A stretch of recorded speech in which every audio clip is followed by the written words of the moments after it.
ኢትዮጵያ ትተርፋለች አትፈርስም ግን ከመሸጠ ወንጀ ያዘ ወታደር ብናይ ይጠብቀኛል ሳይሆን ይገለኛል ብለን ነው የምንፈራው እምነት እየተገደልን ነው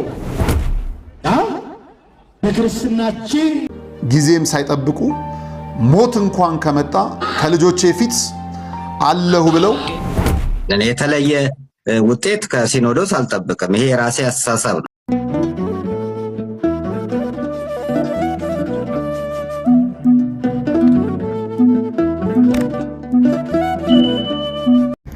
ሰላም ጤና ይስጥልኝ ውድና የተከበራችሁ የአዳም ቲዩብ ቤተሰቦች እንደምን ሰነበታችሁ እኔ ደህና ነኝ እግዚአብሔር ይመስገን ነገሮች ሁሉ እየተባባሱ እንደመጡ እየተመለከታችሁ ነው በተለይ በአሩሲ የተቀሰቀሰው የሃይማኖት ግጭት አይደለም ብለው የዋሹት ነገር ግን እውነታው የሃይማኖት ግጭት የሆነው እነሆ ዛሬ ማስረጃው አቡነ ናትናኤል ቅዱሱ አባታችን ብፁዕነታቸው በረከታቸው ይድረሰን እውነቱን ስለተናገሩ እሳቸው ታስረዋል ታዲያ ሃይማኖት ግጭት አይደለምን እንመለከተዋለን እምነት እየተገደልን ነው በክርስትናችን በሃይማኖታችን የሰው ልጅ ሁሉ ስለምን በግፍ ይሞታል ስለምን በግፍ ይገደላል ይህ በአገራችን እየታየ ነው መቼ ነው የሚቆመው ነፃነት እንፈልጋለን የሰው ልጆች ደም በከንቱ መፍሰስ መቆም አለበት ይሄ ፖለቲካም አይደለም ነፃነትን መፈለግ ሰላም መሻት እረፍት መፈለግ አንሙት ማለት ፖለቲካ ሳይሆን ሰብአዊነት ነው ብዙ ጊዜ ሰማን እናንተም ፈረዳችሁብን በእኛ እኔ የተለየ ውጤት ከሲኖዶስ አልጠብቅም እናንተ ወቀሳችሁ እውነት አላችሁ ግን ለማን የምንነግረው ይሄንን ማን ነው የሚሰማን ይሄንን ማን ነው የሚያቆመው ይሄንን አው ይብቃ ተለማመር ነው ስንት ሰው ሲያልቅ ስንቶቻችን ስናልቅ ነው የሚቆመው ቢበቃ ሕዝባችን እረፍት ይፈልጋል ሰላም ይፈልጋል ነፃነት ይፈልጋል ሞት ሰለቸን በቃን ደም መፍሰስ ሰለቸን ይበቃናል ሀገሪቷ እረፍት ያስፈልጋታል ወገኖቼ እንዲህ አይነት እኩይ ተግባር እንዲህ አይነት ኢሰብአዊ ድርጊት ታሪክ ይቅር የማይለው ተተኪ ትውልድን ዋጋ የሚያስከፍል ተገቢ ያልሆነ እግዚአብሔር የማይወደው ሰውም የማይፈልገው ኢሰብአዊ ድርጊት የሰው ልጅ ደም በከንቱ ማፍሰስ ይሄ እኩይ ተግባር በማንም ዘንድ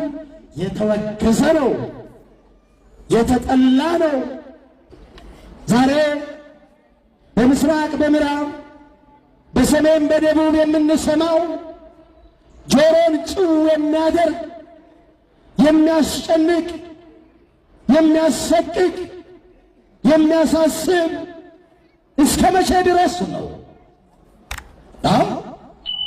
ነፃ ወጥተናል እያልን ዳግም ወደ ባርነት ድነናል እያልን ዳግም ወደ ሞት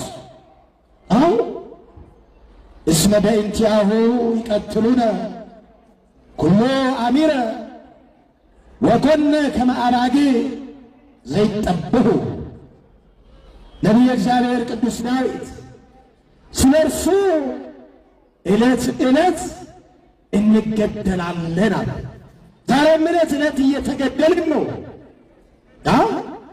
በክርስትናችን በሃይማኖታችን የሰው ልጅ ሁሉ ስለምን በግፍ ይሞታል ስለምን በግፍ ይገደላል ይህ በአገራችን እየታየ ነው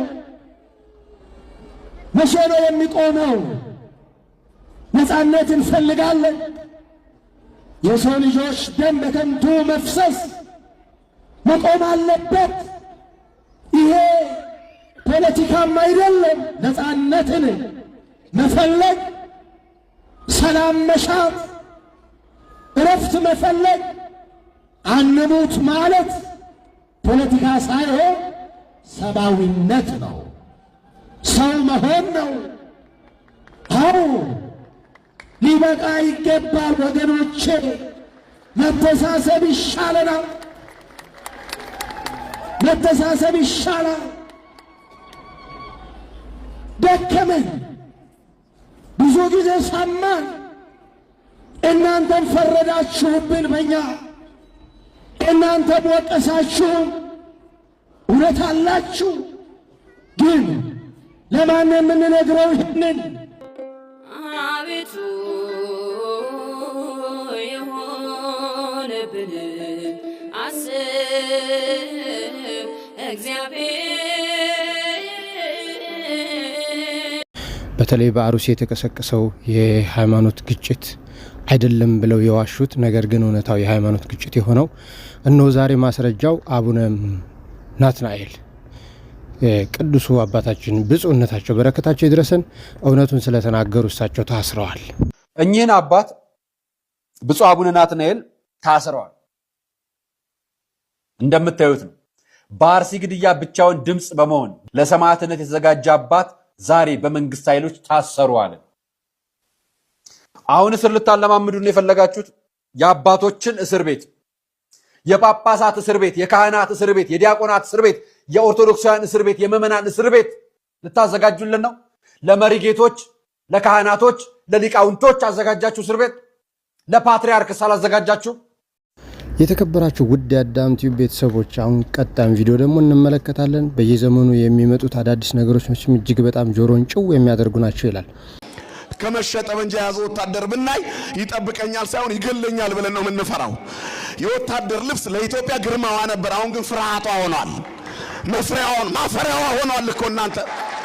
ስለዚህ ምን ነው እኛም ብቻ የሚጠላ በዛ። እንዲሁ በግድ እየሰበሰቡን ነው። እኛ አንደራጅም ብለን ነበር፣ አንሰበሰብም ብለን ነበር። በደም እየተሰበሰብን ነው። ክብርና ምስጋና ለአምላካችን ይሁን።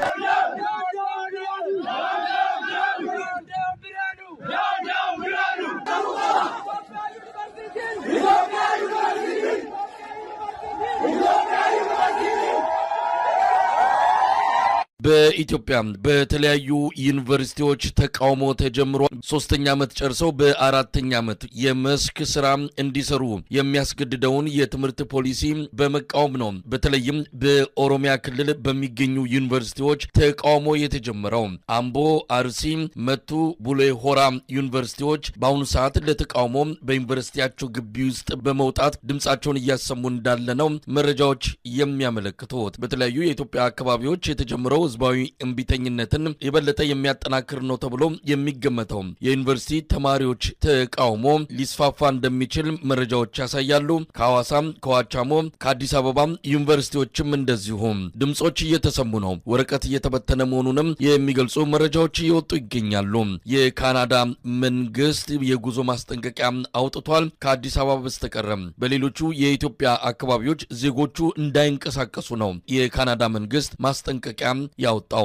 በ2010 ዓ.ም አባቶች ከገዳም በረሃኞቹ አባቶቻችን ከመንፈስ ቅዱስ ጋር እየተነጋገሩ በጽድቅ ህይወት የሚኖሩ የተናገሩት አንድ ነገር አለ። ከ2010 ጀምሮ የኢትዮጵያ ትንሣኤ እስከሚሆን ድረስ ፍትህ ደራሿ ትጠፋለች፣ የሚበድል ይነግስበታል፣ የሚዋሽ አይታሰርም አይቀጠፍም፣ እውነተኛ ግን የሐሰት ምስክር የተዘጋጀበት ይታሰራል፣ ፍትህ ደራሿ ትጠፋለች ያሉት በዚህ ዘመን እየተፈጸመ መሆኑን አመላክቶኛል። በእኔ እይታ ኢትዮጵያ ትተርፋለች፣ አትፈርስም። ግን ሰው ግን ላይተርፍ የማይተርፍ ሰው ግን ሊኖር ይችላል። ከሚተርፉት ወገን ግን እንድንሆን ከፈለግን እነዚህን መፍትሄዎች ማድረግ አለብን ብዬ ነው ይህን ትምህርት ዛሬ እንድንነጋገር ያደረግነው። ብዙ ሰው እያለቀ ነው፣ ሀገር እያለቀ ነው፣ ሀገሪቱ መከራ ውስጥ ናት። ከዚህ መከራ እንድንድን ወገኖቻችንም እንዲድኑ ከፈለግን እነዚህን መፍትሄዎች ካደረግን እውነት እላችኋለሁ እግዚአብሔር ቸር ነው፣ ወደኛ ይመለሳል። ለመቅደሱ ጀርባችንን አንስት። ሁለተኛ ምልክት ይኑረን። እስቲ ምልክት ይኑረን በሉ። 4 ምልክት ብቻ አጠራጥራ ጊዜም የቃሉን ብቻ ልንገራችሁ። 1 ምልክት እንግዲህ ታውቃላችሁ፣ ከላይ በኖህ ዘመን ግብረ ሰዶማውያን ሲጠፉ ኖህና ወገኖቹ እንዳይጠፉ መጨረሻ ላይ ባህሩ ከደረቀ በኋላ እግዚአብሔር በሰማይ ምንድን ያደረገበት ምልክት ኦሪት ዘፍጥረት ምዕራፍ 8 እና 9 ስታነቡ ታገኛለች። ምልክቱ ምንድን ነበረ? ቀስተ ደመና ነው የነበረው ማለት ነው። ምልክት በጣም ግሩም። ያ ምልክት መልሶ እንደዚህ አይነት ውሃ መጥቶ ሀገር እንዳያጠፋ ያ ቀስተ ደመና ምልክት ነው። አንድ ሁለተኛው ምልክት ደግሞ እስራኤል ከግብፅ ሲወጡ የበጉ ደም በእስራኤላውያን በር ላይ እየተቀባ ምልክት ሆኗቸው ነበረ። የሚቀስፈው መልአክ ሲመጣ ያንን ደም የተቀባ ምልክት እያየ ይሸሽ ነበረ። ይሄ ምልክት ነው። ሶስተኛው አሁን በሕዝቅኤል የታየው ምልክት ነው። ግንባራቸው ላይ የተጻፈው ጽሑፍ ነው። ያ ምልክት ያየለባቸው ሰዎች ሞት አይነካቸውም። ሰማችሁ? በቃ ይሄንን ስንል ጊዜ አሁን ሰው ቀይ ቢጫ አረንጓዴ ባንዲራ እየገዛ በየመስኮቱ እያኖረ ምልክት ነው ተጃጃል። ያ ጨርቅ ነው። ቀይ ቢጫ አረንጓዴ ባንዲራ ጨርቅ ነው። ማወቅ አለባችሁ። ይሄንን ማለት ነው። ይኸው ባንዲራችን ሲሰድበው ደግሞ ብላችሁ ይሄ ሰውዬ ግን ፖለቲከኛ ነው መሰል እንዳትለኝ። ደግሞ ቀይ ቢጫ አረንጓዴ አሁን አንዳንድ ጊዜ እኮ እናስቃለን። እውነቴን ነው። ቀይ ቢጫ አረንጓዴ ታሪኩ የሚጠቅም ታሪክ አለው። ግን ቀይ ቢጫ አረንጓዴ በቀይ ቢጫ አረንጓዴ ምክንያት ቤተክርስቲያን ስንጣላ ይሄ የኦርቶዶክስ ምልክት ነው። ይሄ ቀይ ቢጫ አረንጓዴን የሚነቅፍ ሰው ከሃዲ ነው። ይሄ የግብፅ ክርስቲያኖች ቀይ ቢጫ አረንጓዴ ያላቸው እንዴ? ቅዱስ ኤፍሬም እኮ ቀይ ቢጫ አረንጓዴ ባንዲራ የሚባል አያውቅልህም። የለውም። ቄርሎስ እንደዚህ ያለ ባንዲራ የለውም። ዮሐንስ አፈወርቅ ቀይ ቢጫ አረንጓዴ ባንዲራ የሚባል የለው። አዎ ታሪኩ ጥሩ ነው። እንደ ታሪክ መጠበቅ አለብን።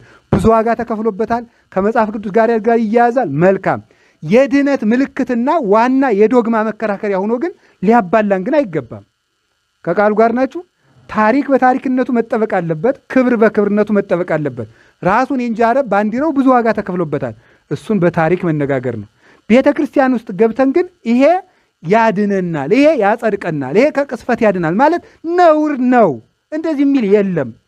እውነቴን ነው። በአዲስ አዋቂዎች መሆን አለብን። የመንደር ሰባኪ ወቅታዊና ትኩስ መረጃ እንዲደርሳችሁ ታዲያ ሼር እና ሰብስክራይብ ማድረጋችሁ እንዳትረሱ። ሰላም ዋሉልኝ።